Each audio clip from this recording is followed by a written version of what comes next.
Hey guys, welcome back to another episode of Music Done. I'm your host, Armando Venditti. Hoping you guys are having a great day. And above all else, that you're indeed looking after yourselves and one another. Today, ladies and gentlemen, I want to welcome you to a special two-part episode of Ranking the Albums. Now, the band I'm going to be talking about today, I'm surprised I haven't done a Ranking the Albums segment until now. They've been around since the late 70s. They released their first album in 1981, and over their long career, they've released 16 studio albums to date. That band is Duran. Now, there's a lot to unpack here, so bear with me here. Now, Duran, hailing from Birmingham, England, formed in 1978 by John Taylor and one Nicholas James Bates, otherwise known as Nick Rhodes.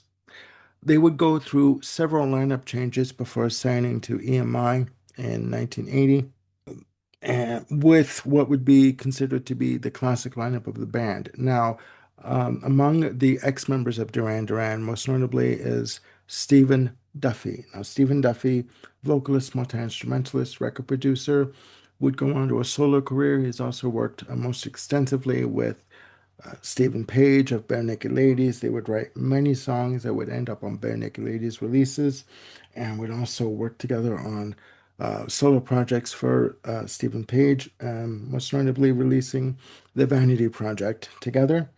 Um, Now, the classic lineup of Duran would consist of Simon Le Bon on lead vocals and occasional acoustic guitar, John Taylor on bass, acoustic guitar, backing vocals, Andy Taylor on electric and acoustic guitar and backing vocals, Roger Taylor on drums and percussion, and of course, Nick Rhodes on keyboards, synthesizer, and piano.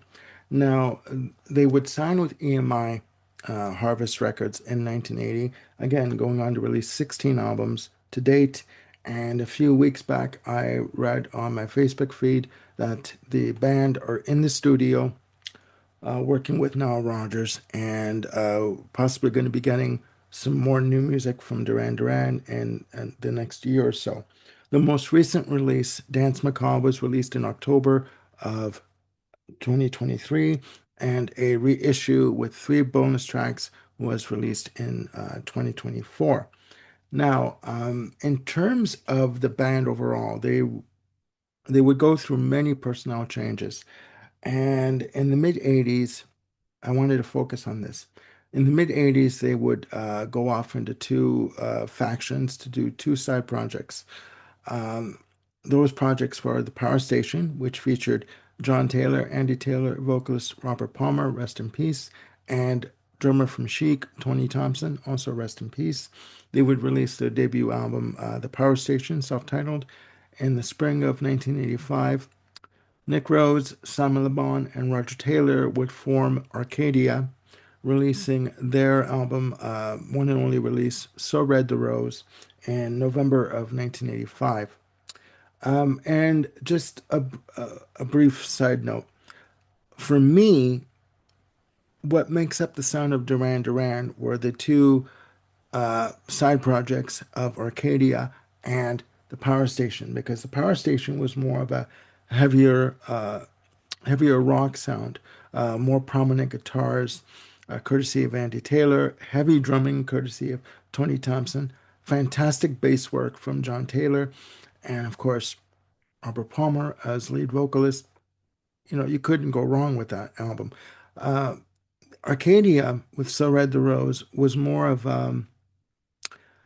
art noir, avant pop kind of project, more heavy synth textures, bordering on symphonic, and just very abstract kind of feel in terms of the lyrical content.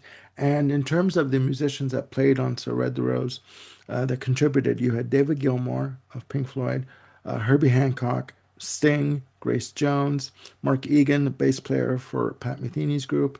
An interesting mix of musicians and an interesting sonic palette for So Red the Rose. And it's got to be said that for me, I've said that between the Power Station release and So Red the Rose, I do prefer So Red the Rose because it is a simply fantastic album. Other side projects from Duran Duran or other spin-offs were the Neurotic Outsiders, John Taylor's band featuring Duff McKagan and Matt Sorum of Guns N' Roses, Steve Jones of the Sex Pistols, and also previous members of the Neurotic Outsiders would be Steve Stevens and Billy Idol.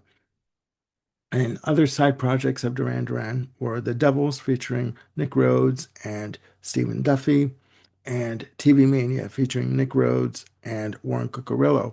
Now, Warren Cucurullo, fantastic guitarist, ex of Missing Persons at the time, would take over for Andy Taylor on guitar in Duran Duran from 86 to about 2001.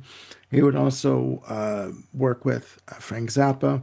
In 2001, he would leave Duran Duran after the release and disappointment of Pop Trash and rejoin Missing Persons. Now, through Duran Duran's existence, they have been signed to such labels as EMI Harvest, Capitol in North America, Epic Records, Hollywood Records, Warner Brothers Records, and excuse me, the BMG Music Management, and they would also have their own independent label called Tape Modern. So they've been quite busy. Now, in terms of the album ranking, I knew what my number 16 was going to be, and I knew what my number one was going to be. Filling out the other 14, that was a bit of an issue, but I took care of it. So, in part one of ranking the albums on Duran Duran, I'm going to be doing going through albums 16 through 9. And in part two, I'm going to be going through albums 8 through 1. Now, looking at this list, oh boy. Coming in at number 16, I have Medazzaland, released October 14th, 1997, recorded from 1995 to 1997. This is a follow-up to their covers album Thank You, released on Capitol Records. The album was produced by TV Mania and Bob St. John, TV Mania being Nick Rhodes and Warren Cucurullo, with a playing time of 15 minutes and 17 seconds.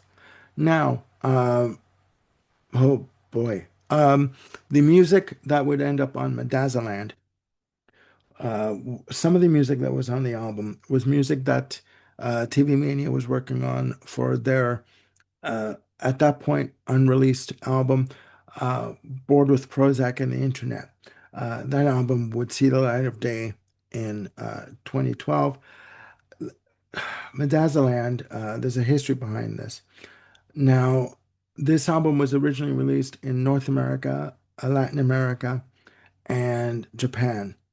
A release in the UK was shelved temporarily, but when EMI saw the lackluster sales of Medazzaland in the other territories, they decided to cancel the release of Medazzaland altogether. Uh, yeah, the singles from this album were Electric Barbarella and Out of My Mind. Um, yeah, it's not a good album. It pretty much came and went without a trace for most people. And it's just a mishmash of styles on this album that really didn't click and really didn't hit.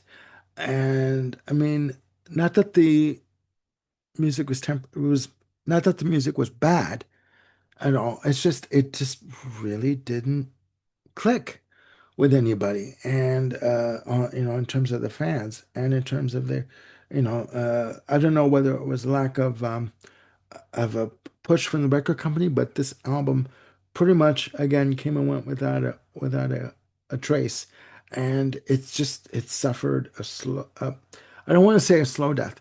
Suffered a quick death. It was gone before you knew it. There are 13 tracks on the album overall, and again, Electric Barbarella.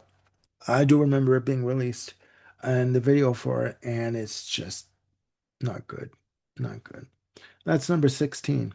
Coming in at number 15, I have Red Carpet Massacre, released November 13th, 2007, recorded from 2006 to 2007, produced by Timbaland and Justin Timberlake, their second and final release for Epic Records. Uh, Yeah, with a playing time of 48 minutes and 52 seconds, this album has a history behind it. Now, the history is this. After the release and relative success of their 2004 album Astronaut, the band, the original uh, classic lineup, I keep saying original, classic lineup of the band, started working on material for a new album. The tentative title for the album was Reportage. Now, Andy Taylor has said that the management failed to secure him a working visa for him to come to the US to start writing material for the album. And he really did not relish the idea of working with Timbaland and Justin Timberlake. The band submitted reportage to Epic Records, and Epic Records said to them, "We don't hear a hit. You need a hit. You need a lead-off single." And when they reconvened and sat and listened to the album, they were having uh, issues with this album. They couldn't hear a lead-off single for the album. So they worked with Timbaland and Justin Timberlake. The one single that was released from the album is called Falling Down at 5 minutes and 41 seconds. Good song. Good song featuring Timberlake on additional vocals. Yeah, the title track for me is a bust. I don't know what they were doing with that track. Other songs of note, another single from the album was called Skin Divers, that John Taylor had said that it was, a highlight for him, the album. This album, again, really didn't do much. Pretty much came and went without a trace. Now, I found it very interesting that when they were doing the press kit for this album, that they were saying Roger Taylor and uh, Nick Rhodes also and John Taylor were saying, this is a fantastic album. We've always wanted to work with Timbaland, and Justin Timberlake is a great songwriter, good sense of melody, da da da da da. And then when the album tanked or didn't do as good as they thought it was going to do, John Taylor basically said that working this album was a fucking nightmare, quote unquote. That Epic Records forced them to work with Timbaland and Justin Timberlake, and they didn't know what whether to uh, wind their ass or scratch their watch, and they regretted the experience completely. They were subsequently dropped from Epic Records due to the lackluster outcome of Red Carpet Massacre. Um, and again, Night Rider is a good song, again, featuring additional vocals and lyrics by Timbaland. Maybe I need to listen to it some more, but from what I heard of this album, it really didn't do anything for me. And it's not that great of an album. And I think they were at this point still trying to find their way, trying to get their footing, trying to get some sense of longevity back in the band, and it just didn't work. And Nick Rhodes had said that Timbaland was not used to working with a band that had live instruments like guitars, drums, bass, keyboards. He worked obviously with samplers and keyboards and computers and sequencers, and he wasn't used to working with a band of musicians. And he even admitted that in a little snippet of a press kit for the album. So this album just came and went and didn't do anything. That's number 15. Coming in at number 13, I have Liberty, released August 12th, 1990, recorded from May of 1989 to March of 1990, produced by Chris Kimsey and the band, released through Parlophone. Two singles released from this album: Violence of Summer, Love's Taken Over, and Serious.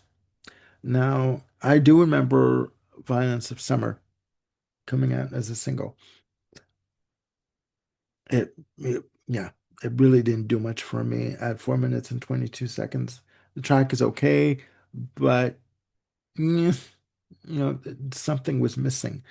And Sirius came out, which is pretty much a mid-tempo track. Uh, and it again just came and went, really didn't do anything. This Nick Rhodes has said is his least favorite album of the catalog. Uh, yeah, at this point again, Duran were floundering. They could not get a grip on on what was going on for them in terms of their career, whether it was again bad press from the record company or management or whatever it was, but they really could not get going. And at a total playing time again of 50 minutes and 26 seconds, this album really didn't do anything for them at all. That's number 14.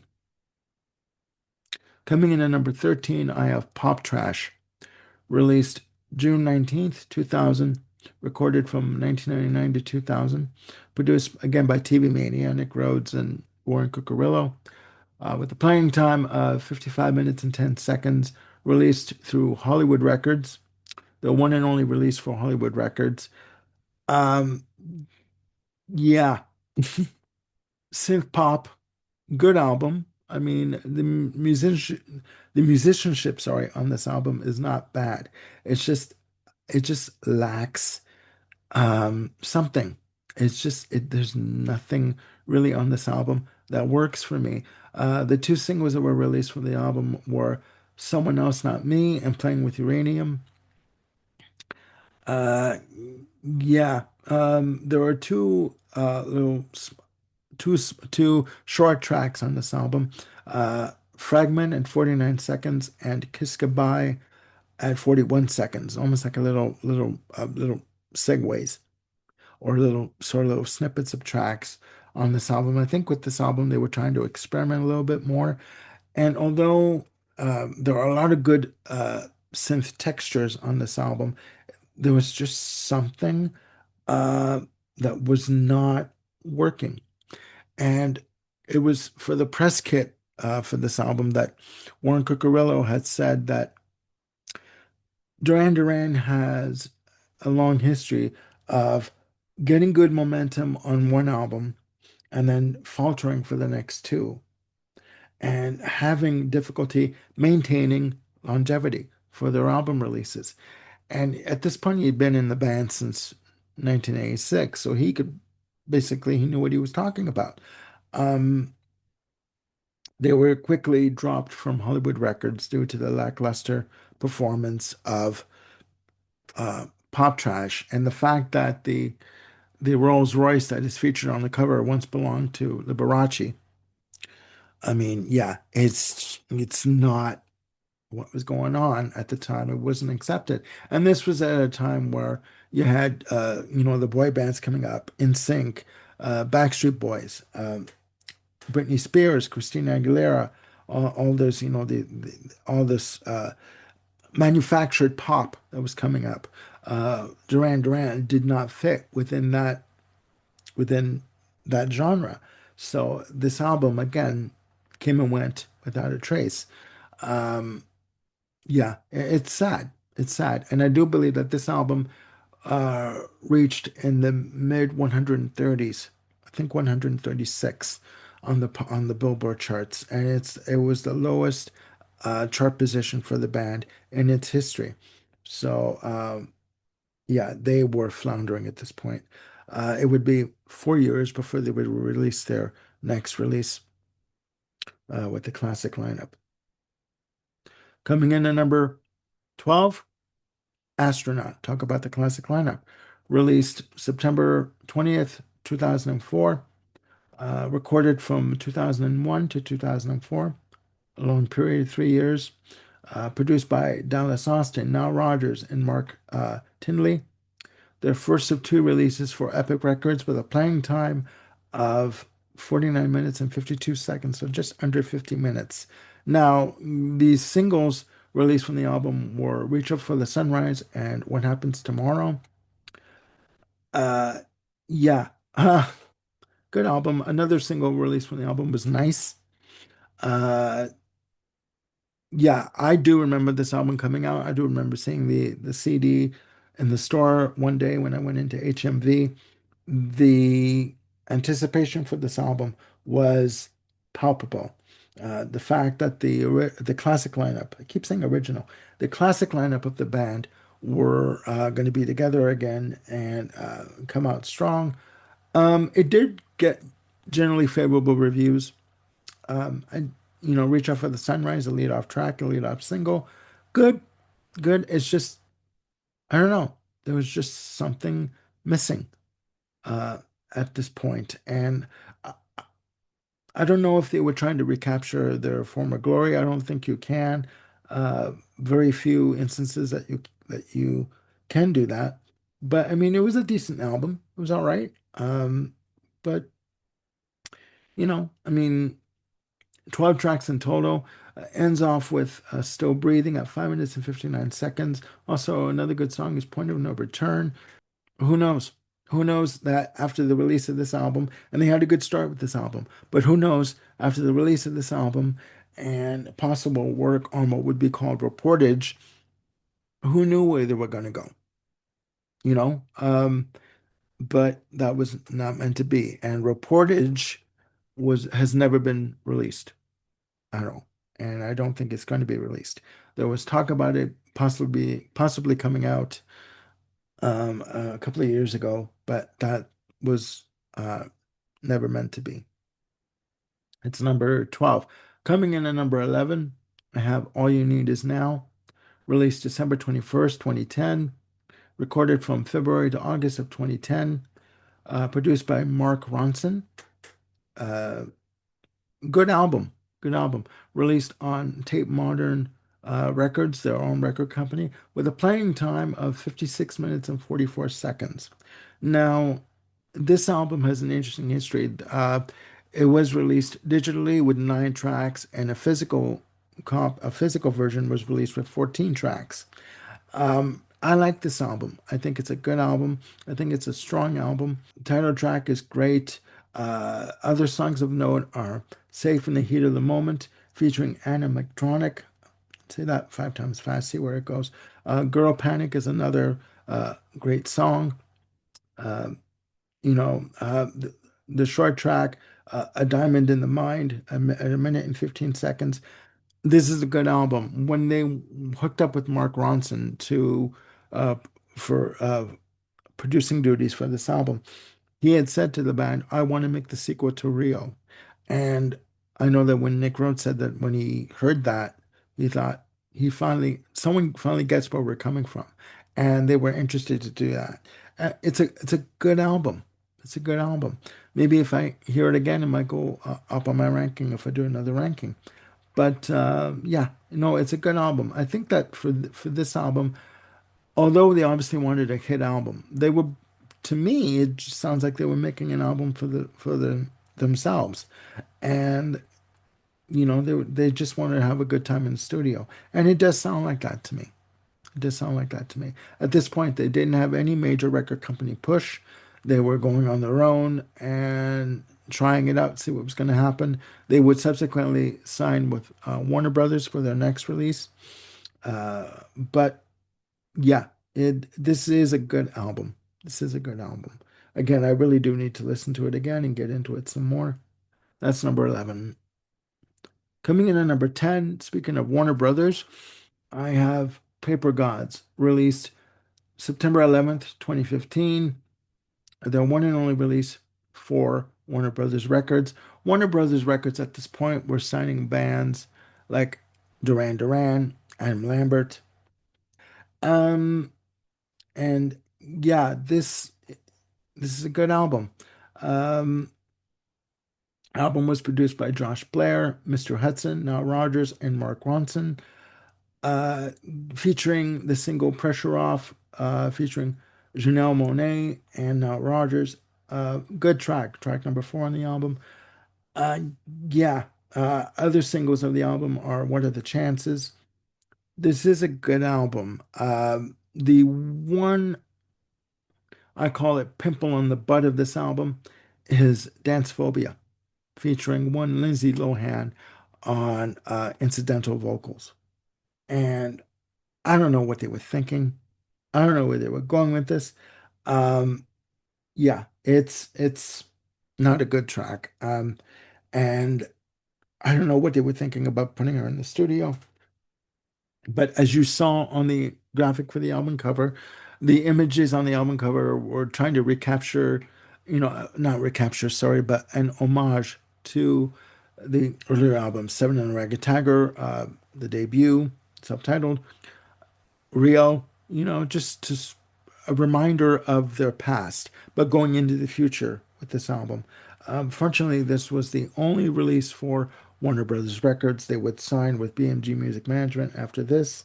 Again, a good album, but it's just they were like trying to find their way again, I guess. And I don't understand why. It is a good album. That's number 10. Coming in at number 9 and closing off part 1 of ranking the albums of Duran Duran, I have Thank You. Released March 27th, 1995. Recorded from 1992 to 1994. Released through Parlophone.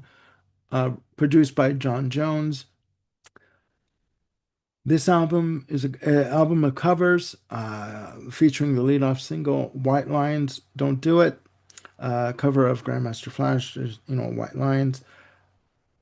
Fan fucking tastic. When I heard this version of White Lines, I was just like, my God, and I wasn't even familiar with the original recording. Hearing this version, it is funky, it is rock, it's rap, it's got the melody, it's got the hook, it's got the push, it's aggressive, it's in your face. It is amazing. Other singles that were released from the album are Perfect Day, a Lou Reed cover, uh, Lay Lady Lay from Bob Dylan. But yeah, White Lines, Don't Do It. It's just amazing. And Melly Mel, I think it is from Grandmaster Flash, had said that it was his girlfriend that pushed him to record, to do the cover, the re-recording of White Lines for the album because she was a major Duran Duran fan. And they had a good time in the studio. You could hear that they're having a good time, recording this. They're having a hell of a time. And it's heavy, it's melodic, it's again got the hook. It's all, it's all of that, you know, plus more. Other covers on the album, I Want to Take You Higher from Sly and the Family Stone, Watching the Detectives from Elvis Costello, 911 is a Joke from Public Enemy. I don't know about that track. It's not the best one. Success from Iggy Pop is written by David Bowie. Crystal Ship from The Doors. Ball of Confusion from The Temptations. They also do a version of Thank You from Led Zeppelin 2, at 6 minutes and 36 seconds. This is the full version of this track. Now, it's got to be said, Led Zeppelin will only let an artist cover their material if they promise to be authentic and true to the original recording. So the fact that they were able to allow them to do Thank You, I think is amazing. And it's like a fantastic version of the track. Quite lengthy at 6 minutes and 36 seconds. There is one track, Drive By, that's an original track written by the band. But yeah, it's a great album. And it ends off with I Want to Take You Higher Again from Sly and the Family Stone. So there you have it, ladies and gentlemen. Part 1 of my ranking the albums of Duran Duran, albums 16 through 9. Uh, Please put down in the comments below, down there, your opinion of these albums and the ranking, and, put your own ranking of this catalog, and any other catalog that we cover on the channel. Did I get it right? Did I miss the boat completely? What did I miss? Please let me know your opinion. And yeah, this was fun doing it. Again, I knew what my number 16 was going to be, and that's all. And I knew what my number 1 was going to be, but you're going to have to wait to to check that one out in part two. So please click like and subscribe, and do hit the notification bell to keep yourselves on top of any new content I've got coming up. And I will see you soon on the Music Den. Bye for now.